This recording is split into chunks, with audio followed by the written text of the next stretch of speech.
সুপ্রভাত, নমস্কার জানিয়ে আজকে আবার একটা নতুন দিন শুরু করলাম। নতুন দিনে নতুন সকালে তোমাদের সামনে আবার একটা সুন্দর নতুন ব্লগ নিয়ে চলে আসলাম। আমার ঘরে বাইরে লাইফস্টাইলে তোমাদের সবাইকে স্বাগত জানাচ্ছি। তোমরা এসো, দেখো সারাদিন আমি কি করছি। আশা করছি তোমরা নিশ্চয়ই ভীষণ ভালো আছো আর আমিও ভীষণ ভালো আছি। আজকে মঙ্গলবারে যে ব্লগটা দেবো সেটা মঙ্গলবারের ব্লগটা মঙ্গলবারেই দেবো। আজ সকাল থেকে শুরু করে দিলাম। এই দেখো, আজকে এই ঘর থেকেই দিনটা শুরু করলাম। এই ঘরের অবস্থাটা দেখো, মানে যতই গুছাই বলি না যে গুছানো কিছুতেই ঠিক থাকে না। এই ঘরের অবস্থাটা এই অবস্থা হয়েছে। এই যে চেয়ারের ওপরেও দেখো ডাইং একদম পড়ে আছে। এই ঘরটা আগে গুছিয়ে নিই, তারপর চলো দেখি বাইরে রান্নাঘরে যাই। রান্নাঘরে টগরিকে তো নেওয়া হয়েছে, কিন্তু টগরি আজকে আসেনি। আজ রান্নাটা করব, আজকে একটু অন্যরকম রান্না করব। চলো দেখিয়ে দিই তোমাদের রান্নাঘরের অবস্থা। তারপরে চা তো এখনো খাওয়াই হয়নি। চা খাওয়া দিয়ে শুরু করি দিনটা। দেখতে থাকো, চাটা খেয়ে নিয়ে তারপর ঘরটা গোছাবো। সকালবেলায় ঘুম থেকে উঠে আগে ফ্রেশ হয়ে ঠাকুর ঘরে গিয়ে প্রার্থনা সেরে ঠাকুর ঘর থেকে এসে ঘরের পরিস্থিতিটা তোমাদের দেখিয়ে দিলাম কেমন অবস্থায় আছে। ভাবলাম যে আগে চাটা একটু করে খেয়ে নিই, তারপরে তোমাদের সঙ্গে কিছু কথা বলছি। কিছু কথা, খুব অল্প কিছু কথা, যে কথাটা আমার মনের ভেতরে ভীষণভাবে আঘাত লেগেছে, আমি সেটাই তোমাদের সঙ্গে জানাচ্ছি। যে কথাটা তোমাদের আজকে বলতে চাচ্ছি, যে আমার যে কথাগুলো বলবো, মনের কথাগুলো, সেগুলো তোমরা একটু শোনো, তোমাদের সঙ্গে মেলে কি না। তা আমি বেশ কিছুদিন ধরে একটা খুব খারাপ পরিস্থিতির মধ্যে দিয়ে চলছিলাম, কিন্তু যেহেতু এই চ্যানেলটাকে আমার দাঁড় করানোর একটা টার্গেট আছে, তাই সেই জায়গা থেকে আমি অনিয়মিতভাবে কিছু ভ্লগ দিচ্ছিলাম। হয়তো 4 দিন 5 দিন পর পর একটা করে ভ্লগ দিচ্ছিলাম। লাইভটা চালিয়ে রেখে দিচ্ছিলাম। লাইভের সামনে এসে যে আমি কথা বলবো সেই মানসিকতা আমার ছিল না, কিন্তু যেহেতু আমার ওয়াচ টাইমটা যাতে না কেটে নেবে, 1 বছর হয়ে গেছে, ঠিক সেই কারণে আমি লাইভটা চালিয়ে রেখে দিচ্ছিলাম। না পারছিলাম কারোর লাইভে যেতে, না পারছিলাম নিজের লাইভটাকে ঠিকঠাক চালাতে।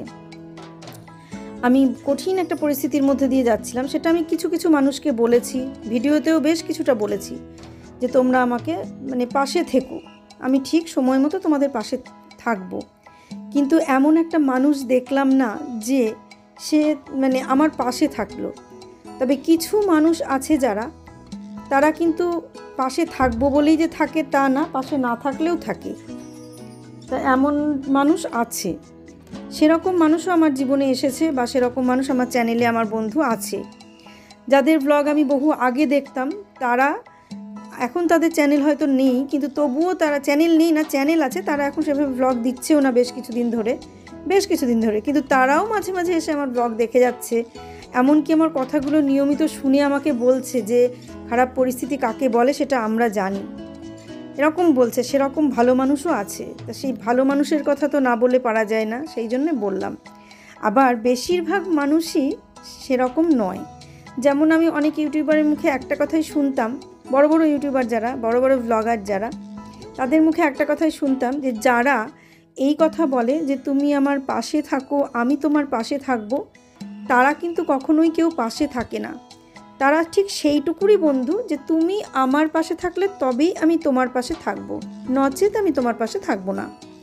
আর যারা তোমার ব্লগ দেখে আসবে তোমার পাশে বন্ধু হতে, তারাই কিন্তু একমাত্র তোমার পাশে থাকবে। এই জিনিসটা আমি বেশ ভালো করে বুঝলাম আর কি। এতদিন বুঝেছিলাম না, এতদিন ভাবতাম যে না, সেটা তাই হয় না কি, এতদিন ধরে পাশে আছি, সবাই তো বন্ধু। কিন্তু না, এখন দেখলাম যে না, তারা কেউ বন্ধু না। কারণ আমি পরিস্থিতির জন্যে তাদের ব্লগগুলো আমি চালিয়ে রাখতাম, কিন্তু হয়তো কমেন্ট করতে পারতাম না। এতটাই মানসিকভাবে আমরা বিধ্বস্ত ছিলাম, নিজে লাইভ চালিয়ে নিজে সামনে থাকতে পারতাম না, কারোর সঙ্গে কোনো কথা বলতে পারতাম না, নিজে ঠিকঠাক ভিডিও দিতে পারতাম না। কিন্তু অন্যের ভিডিও যখন যেটা আমার সামনে আসতো, হ্যাঁ সার্চ করে আমি দেখতে পারতাম না, যখন যেটা আমার সামনে আসতো আমি সেটা মোটামুটি দেখতাম, কিন্তু কমেন্ট করতে পারতাম না, কারণ কমেন্ট করার মতো সেই জায়গাটা ছিল না। কখনো হয়তো ফোন বন্ধ করে দিতে হচ্ছে, ফোন হয়তো চলতে চলতে আপনিই বন্ধ হয়ে যাচ্ছে, ফোনের সঙ্গে সম্পর্কটা, যোগাযোগটা অনেকটা কম হয়েছিল। তা আমি বলেছিলাম সবাইকে যে একটু পাশে থাকলে আমি সবার পাশেই থাকবো, কিন্তু দেখলাম যে আমি এই পরিস্থিতিতেও সবার পাশে থাকলাম, শুধু কমেন্ট করতে পেরেছিলাম না। যেদিন ব্লগটা মানে ব্লগটাতে কমেন্ট করতাম, দেখতাম ঠিক সেই দিনই আমার ব্লগটা কেউ দেখে কমেন্ট করলো। তাহলে এরা কি করে বন্ধু হতে পারে? এরা কখনোই বন্ধু নয়, শত্রুও নয়, তবে বন্ধুও নয়। তো এই ভাবনা চিন্তা থেকে আমি, অনেকে বলেছিল তুমি আমাকে লাইভে সময় দাও, আমি তোমাকে লাইভে সময় দেবো। কেন রে বাবা, লাইভে আমি তোমাকে সময় দেবো, তুমি আমাকে সময় দেবো, বন্ধুই যদি হয়ে থাকো। আজকে চা দিয়ে দিনটা শুরু করছি, চা খেয়ে তারপর ঘর গুছানো, তারপর রান্না। এদিকে রান্নার খানিকটা হয়ে গেছে, মানে খানিকটা হয়নি, কিছুই হয়নি, সবে ভাতের জলটা বসানো হয়েছে। আর এদিকে চাল ভেজানো আছে, এই যেখানে চালটা ভেজানো আছে, চালটা এখনো ধুয়ে তারপরে মানে দেবো আর কি। চাটা খেয়ে আসি, ততক্ষণ গ্যাসটা একটু কমানো থাক, ভালোভাবে জল ফুটে যাবে। চা খেয়ে এসে তারপরে ভাতের ব্যবস্থা। তা কেন, সেটা কেন হবে যে লাইভে সবার লাইভে যাবে, এটাতে আবার তুমি এতক্ষণ সময় দিলে তবেই তোমাকে আমি অতক্ষণ সময় দেবো। কিন্তু আমি দেখতাম যে আমি তাদেরকে সময়টা ঠিক দিয়ে দিতাম, কিন্তু তারা আমাকে কেউ সময়টা দিত না। এইটা দেখে দেখে আমি বুঝে গেলাম। কিন্তু আমি কাউকে জোর করতাম না যে আমার লাইভে এসো, দেখতে হবে। হ্যাঁ, আমি যদি তাদের লাইভে না যাই, তাদের লাইভ যে চলবে না তা নয়, তাদের আরও অনেক বন্ধু হবে, অনেকেই লাইভে আসবে, অনেক কিছু হবে, ব্লগ দেবে, ভিডিও দেবে, সবাই ভিডিও দেখবে, প্রচুর ভিউজ হবে। কিন্তু আমি দেখলাম যে না, এই পথে আর চলবো না। সত্যি বড় বড় ব্লগাররা যেটা বলতো সেটাই ঠিক। আমার ব্লগ দেখে ভালোবেসে যারা আসবে তারাই একমাত্র থাকবে, কিন্তু যারা ওই পাশে আছি, পাশে থেকো এই কথা বলে আসবে, তারা কখনোই কেউ পাশে থাকবে না। তাতে আমার সময় লাগুক, 2 বছরের জায়গায় 3 বছর লাগুক না কেন, কিন্তু সেই 3 বছর পরও তারা থাকবে, টিকে থাকবে, যে কজন থাকবে। কিন্তু যারা ওইভাবে আসবে তারা কেউ টিকে থাকবে না, সবাই ওই আসবে আর যাবে। এই ভেবে আমি নিজের মতো করে সব শুরু করে দিয়েছি, কারোর দিকে আর তাকাই না, কিচ্ছু করি না, তাতে যা হয় আমার হোক, যতদূর হয় হোক, যেভাবে চলে। এখানে ভাত ফুটে গেছে, এই যে ফুটছে ভাত, কমিয়ে দিয়েছি গ্যাস, তাই আস্তে আস্তে ফুটছে। এই যে ভাত ফুটে গেছে, আর বাড়িয়ে দেওয়ার দরকার নেই। আর এদিকে মুসুরির ডাল সিদ্ধ হয়ে গেছে। আর এখানে জিরেটা ভেজে নিলাম, এটাকে আমি মিক্সিতে গুঁড়ো করে রেখে দেব, একটু বেশি করেই করলাম, ঠান্ডা হলে গুঁড়ো করব। আর এখানে করব এঁচড় নয়, এটা কাঁঠাল হয়ে গেছে, এই কাঁঠালটা ঝাল করব। তোমরা কখনো কেউ কাঁঠালের এই ঝাল খেয়েছো কিনা জানি না আমি, কারণ এটা আমাদের শ্বশুর বাড়িতেই হতো। তা কাঁঠালটাকে ছোট ছোট ছোট ছোট করে কেটে নিয়েছি। এটা কড়াইয়ে একটু লবণ হলুদ দিয়ে একটু নেড়ে নেব, নিয়ে তারপরে প্রেসারে সিটি মারবো। প্রেসার করে সিটি মেরে নিয়ে আলু ভেজে নিয়ে তারপরে কিভাবে রান্না করছি সেটা তোমাদের সঙ্গে শেয়ার করছি, দেখতে থাকো। এখানে কড়াইয়ে সর্ষের তেল দিয়ে দিয়েছি। এবার তেলের মধ্যে আর আপাতত কিছু দেব না, এই যে কাঁঠালটা ছোট ছোট করে কাটা আছে এটাকেই এখন তেলের মধ্যে দিয়ে দেবো।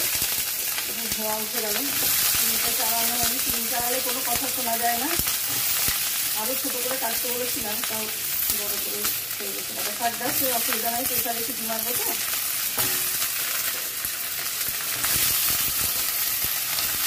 এইভাবে কারা কারা রান্না করে খেয়েছো জানিয়ে আমি আজকে মানে যেহেতু করছি এই স্টাইলে, সেইটা তোমাদেরকে সেগুলো শেয়ার করবো। এগুলো ছোটো করে কেটে নেওয়া হলো। আর ওখানে তো দেখলে জিরেটা ভেজে গুঁড়ো করে নেওয়া হয়েছে। গুঁড়ো করার পরে তোমাদের সঙ্গে দেখা হয়নি, কড়াইয়ে এটা দিয়ে দিলাম এঁচড়টা। আচ্ছা, এবার দেওয়ার পর এটার মধ্যে তো এখানে যে জিরেটা মানে ইয়ে করলাম, জিরেটা ভাজলাম দেখে সেটা এই যে গুঁড়ো করে রেখে দিয়েছি শিশিতে বোতলে, যাবে ছোটো ছোটো যাবে। আচ্ছা, এটা পরে লাগবে, এখন লাগবে না। এখন যেটা যেটা লাগবে সেটা আমাদের দেখছি দিয়ে দিই। প্রথমে একটু লবণ দেবো খানিকটা, মানে পরিমাণ মতো লবণটাই এখন দিয়ে দেবো, মোটামুটি যতটা পরিমাণ পরে লাগবে লবণটা দিলাম। আর সবাই তো জানো যে একটু হলুদ না দিলে এগুলো কালো হয়ে যায় এসবটা, সেই জন্য হলুদটা অল্প পরিমাণই দিলাম, বেশি দিলাম না, পরে যদি লাগে তো দেবো। এটাকে এবার একটু ভালো করে একটু নেড়ে ছেড়ে নেবো, একটু ভাজা ভাজা মতো হয়ে যাবে, খুব বেশি না, মোটামুটি। তারপরে এই যে এদিকে জল গরম করতে দিয়েছি, দেখো এই যে এখানে জল গরম করতে দিয়েছি কুকারে, গরম জলের মধ্যে এটা দিয়ে দেবো।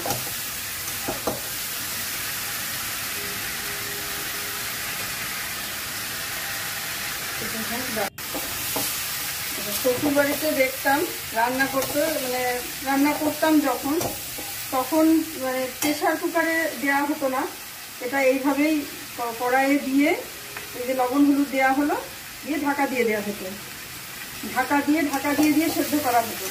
কিন্তু এখন সময়ের বড় অভাব, আর এই গরমে রান্নাঘরে থাকা সম্ভব না, সেই জন্য আমি এখন সিস্টেম চেঞ্জ করে নিয়েছি। নিয়ে এটাকে এখন দিয়ে দেব এই কুকারের মধ্যে গরম জলে। এটা জলটা গরম হয়ে গেছে, এটা মোটামুটি ভাজা হয়ে গেল। এবার এটাকে কুকারের ভেতর দিয়ে দেবো, দিয়ে ভালো করে সিটি মেরে দেবো। এইটা কাঁঠালটা মানে গোটা গোটা থাকবে না, এটা একদম ঘেটে যাবে, কাঁঠালের ঝাল হয়ে যাবে একদম পুরো। যখন হবে তখন তো তোমরা দেখতেই পাবে।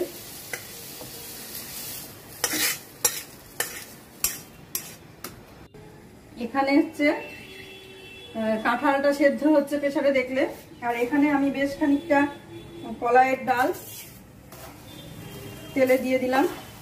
এটা একটু ভালো করে, এমনিতে ভাজাই আছে ডালটা, সেই ডালটাকে আমি আরেকটু একটু তেলে দিয়ে এটাকে ভালো করে একটু ভেজে নেব,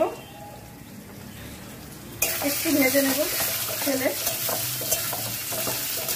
খেতে আমাদের তো ভালো লাগে। আমার প্রথমত খুব একটা যে ভালোবাসতাম এই খাবারটা, সেটা নয়, কিন্তু তারপর আস্তে আস্তে খেতে দেখলাম, প্রথম কিন্তু একদমই ভাবিনি যে কি রান্না করছে, এটা কেমন হবে, কি স্বাদ, এরকম ভাবতাম। তারপর যে খাবোই না এই ব্যাপারটা ছিল না, যে ঠিক আছে খেয়ে দেখি কেমন।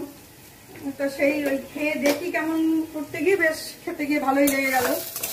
আর ওরা যেটা করতো, ওখানে যেটা করতো সেটা হচ্ছে বড়ি ভেঙে দিয়ে করতো, কিন্তু এখানে যেহেতু বড়ি ভেঙে, কলাই ডাল ভেজে দিয়েও করতো, আবার বড়ি ভেঙে দিয়েও করতো। তো আমি আর বড়ি ভেঙে দিয়ে করছি না, আমি এই ডালটা ভেজে দিয়ে করছি। এবার এই ভাজা ডালটাকে আমি এই জল গরম করতে দিয়েছি এখানে। এই গরম এমনিতেই ডালটা শুকনো খোলায় ভাজা ছিল, বালিতে ভাজা ডাল, সেটাকে তেলে একটু ভালো করে ভেজে দিলাম লাল লাল করে। আলাদা একটা গন্ধ, সেই গন্ধটা শুধু শুকনো খোলায় ভাজাতে সেটা হবে না, সেই কারণে তেলে ভেজে নিয়ে এবার এর মধ্যে এই গরম জলটা দিয়ে, বেশি না, মোটামুটি একটু সেদ্ধ হলেই হবে। এই জলটা শুকানো পর্যন্ত ওখানে ঢাকা দিয়ে রেখে দেবো এটাকে। এটা গ্যাসটা কমিয়ে দিয়ে ঢাকা দিয়ে রেখে দেবো, ততক্ষণ এখানে আলু টালুগুলো ভাজা হয়ে যাক, সেটা সেদ্ধ হয়ে যাবে।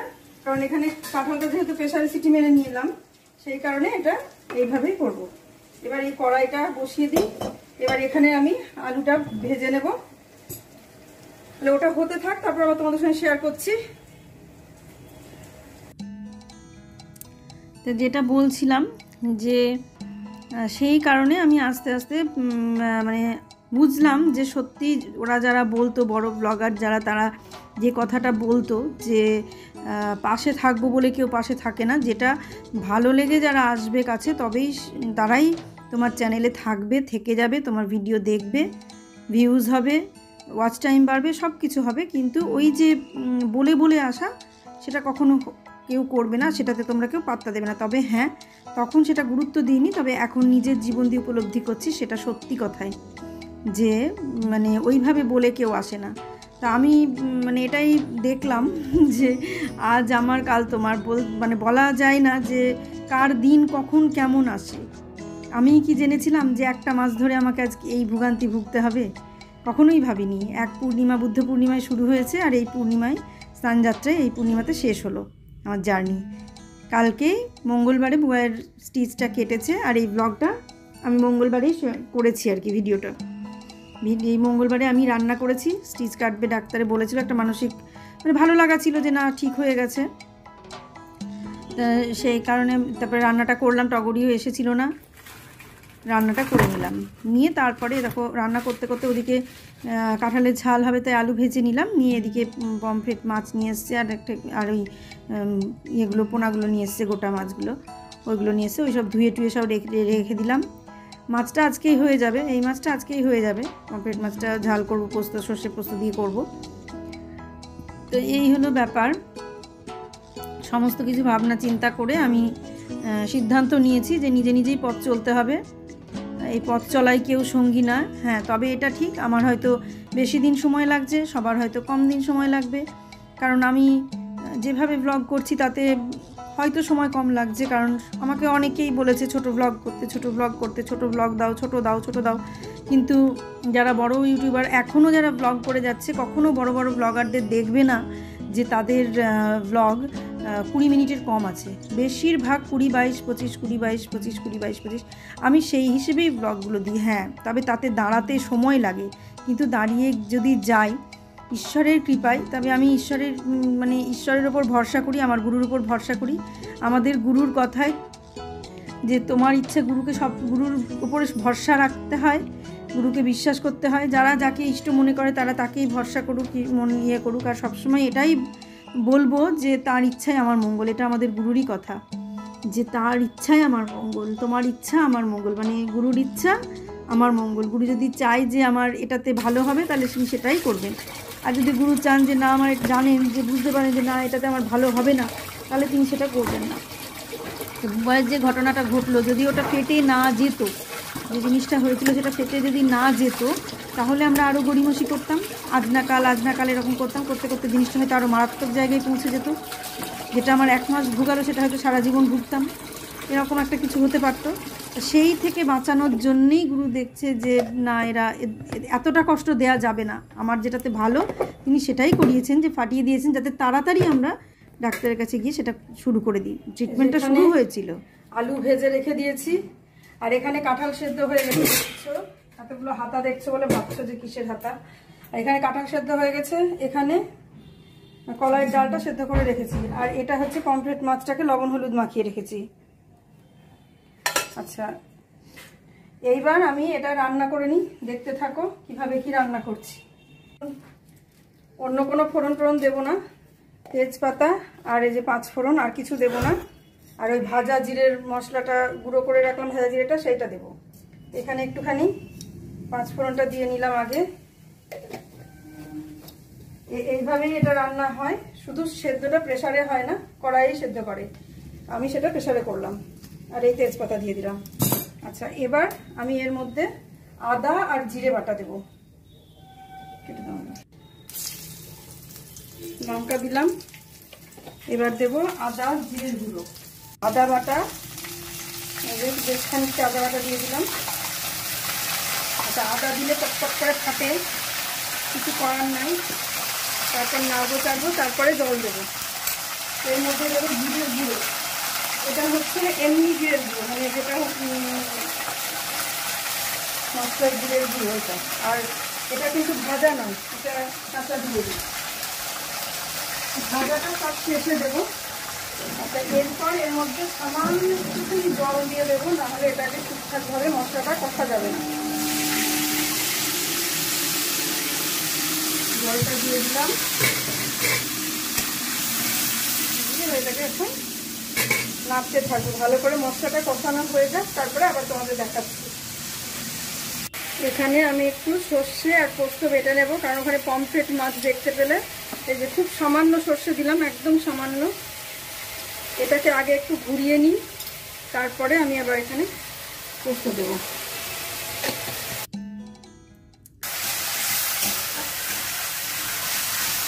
মশলাটা মোটামুটি ভালোই কষা হয়ে গেছে, আরেকটু হোক, এখন একটুখানি হবে, আরেকটু হোক, ততক্ষণ আমি এদিকে সর্ষেটা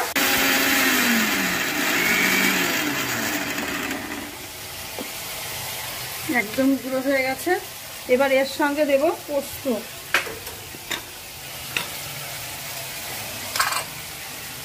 পোস্ত এখানে যেটুকু আছে সেটুকু দিলাম, আর এখানে আরেকটা প্যাকেট এনেছে, সেটার থেকে খানিকটা দেবো, পুরোটা দেবো না, কারণ সর্ষে দেওয়া আছে তো খানিকটা।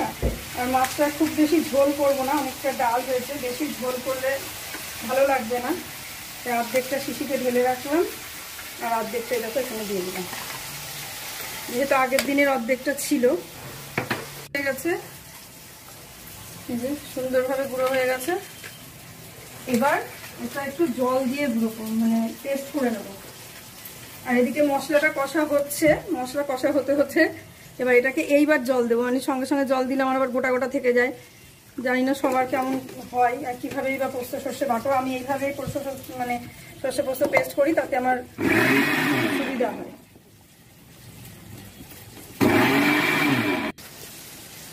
দেখো একদম মিহি হয়ে গেছে, কিচ্ছু আর মানে ইয়ে নেই। এটা ঢাকা থাক, এই তরকারিটা করে নিই।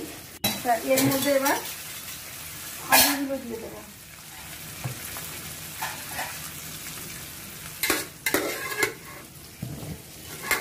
এই মশলার মধ্যে এবার আলুগুলো দিয়ে দেবো।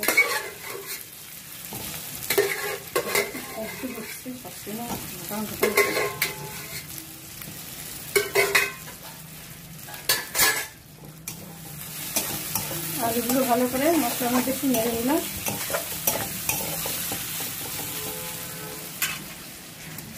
এটা এই ডালটা যে আমি আলাদা করে সেদ্ধ করে নিয়েছি, এই ডালটা তোমরা ওই কাঁঠালের মধ্যে দিয়েই সেদ্ধ করে নিতে পারো। আমি আলাদা করে কড়াইয়ে সেদ্ধ করলাম। প্রেসারে দিলে পরে কেমন একটু মানে এমনিতেই কলাইয়ের ডাল, তারপর আবার প্রেসারে দিলে একদম ল্যালপেলে হয়ে যায়। সেই জন্য একটু গোটা গোটা রাখার জন্য আমি এইভাবে কড়াইয়ে সেদ্ধ করে নিয়েছি। এইবার এটা নেড়ে চেড়ে, গ্যাসটা বাড়ানোই আছে, এবার এটা একটু নাড়বো চাড়বো। এবার এর মধ্যে আমি দেবো এই কাঁঠালটা। এর মধ্যে সেদ্ধ করার জল মানে সবটাই আছে, সবটাই এর মধ্যে দিয়ে দেবো। এই হয়ে গেল এটা রান্না। এটা আর কোনো কিছু মানে কিচ্ছু করতে হবে না। এবার এটা আপন মনে হবে, একটু ভালো করে খুন্তি দিয়ে হোক বা হাতা দিয়ে হোক এটাকে একটু ঘেঁটে দিতে হবে। না ঘেঁটে দিলে এটার যে স্বাদটা সেইটা আসবে না। বা সেই ঘাটাটা এখন একটু ঢাকা থাকবে, তারপরে ঘাঁটবে।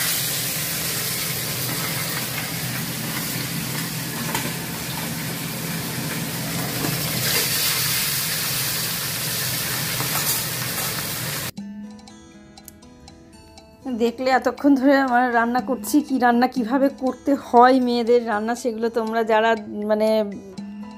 যারা রান্না করো না বা কোনো দিন করোনি তারা বুঝতে পারছো না যে কি যুদ্ধ হয়। তারা দেখলে বুঝতে পারবে। আবার অনেকে আছে, বেশিরভাগ মানুষই রান্না করে, আর যারা না করে তারা আর কি করে বুঝবে। যারা করে তারা তো বুঝতেই পারছে যে কি পরিস্থিতি হয়, প্রত্যেকেরই এই পরিস্থিতিটা হয়। তবে আমার বোধহয় একটু বেশি হয়, আমিও তো গুছিয়ে টুছিয়ে নিয়ে রান্না করতে পারি না। তো অনেকে কি করে, অনেক কিছু মশলা রেডি করে রেখে দেয়। যেটা বলছিলাম সেটা তো তোমাদের বলাই হলো না, তা সেটাই ভাবেই আমি সিদ্ধান্ত নিয়েছি আমি আমার মতো থাকবো। আর গুরুর ওপর ভরসা করে নিয়েছি, কারণ একটা মাস ধরে আমাদের যা যুদ্ধ চলো তাতে গুরুই আমাদের রক্ষা করেছেন। তিনিই আমাদেরকে মানে ঠিকঠাকভাবে ঠিক জায়গায় পৌঁছেছেন। গুরুর উপরে আমি মানে চরমভাবে ভরসা করি, বিশ্বাস করি। তিনি যা করবেন সেটাই আমার মঙ্গল। তাই তিনি যদি চান এখানে আমাকে দাঁড় করাবেন, তিনি ঠিক দাঁড় করিয়ে দেবেন। তিনি যদি মনে করেন যে এখানে দাঁড়ালে আমার ক্ষতি হবে, তাহলে অবশ্যই দাঁড় করাবেন না। আর যদি মনে করেন যে না এখানে দাঁড়ালে আমার ভালো হবে, তাহলে অবশ্যই দাঁড় করাবেন। তো এই হলো ব্যাপার, সেই ভরসাতেই আমি চলছি। তবে হ্যাঁ, ওই জিনিসটা আর নাই যে তুমি আমার পাশে থেকো আমি তোমার পাশে থাকবো, এই ব্যাপারটা আর নেই। সবাই দাঁড়াক, সবাই জীবনে উন্নতি করুক, সবার ভালো হোক, সেটাই চাই। তার সঙ্গে সেটাই আমি সবসময় চাই। তবে ওই সিদ্ধান্ত থেকে মানে ওই ধারণাটা থেকে আমি বেরিয়ে আসতে পেরেছি।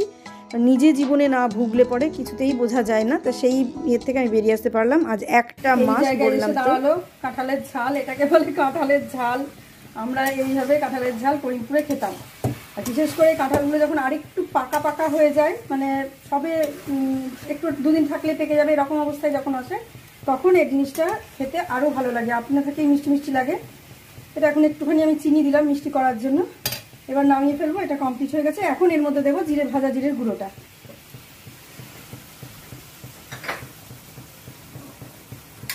এটার মানে আসল স্বাদটা বাড়াবে এই যে জিরে ভাজার যে গুঁড়োটা করেছিলাম, সেই গুঁড়োটা এই যে একটুখানি এখন ছিটিয়ে দিয়ে দেবো। এটাই হচ্ছে এর আসল টেস্ট বাড়াবে।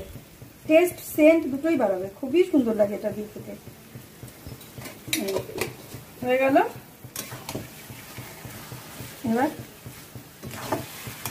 নামিয়ে দেবো এটা।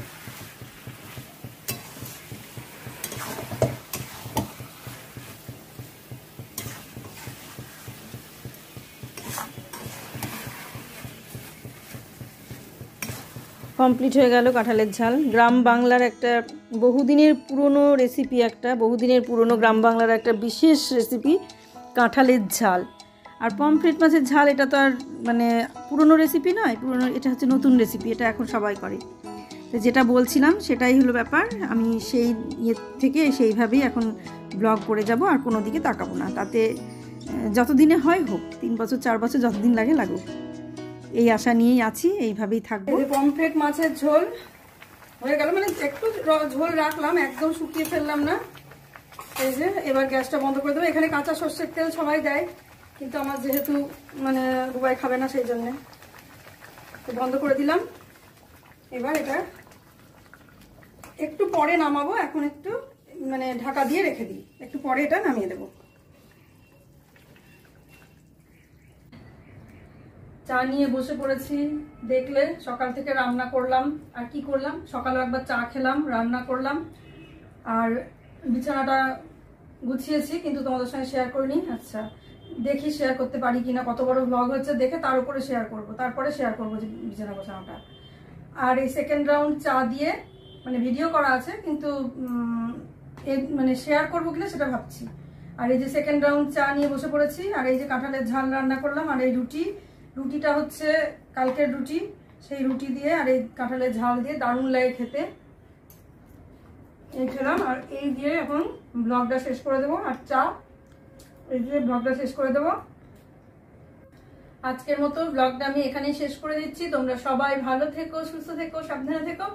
সামনের দিন একটা সুন্দর নতুন ব্লগ দেখার অপেক্ষায় থাকো। আজকে আসছি তাহলে।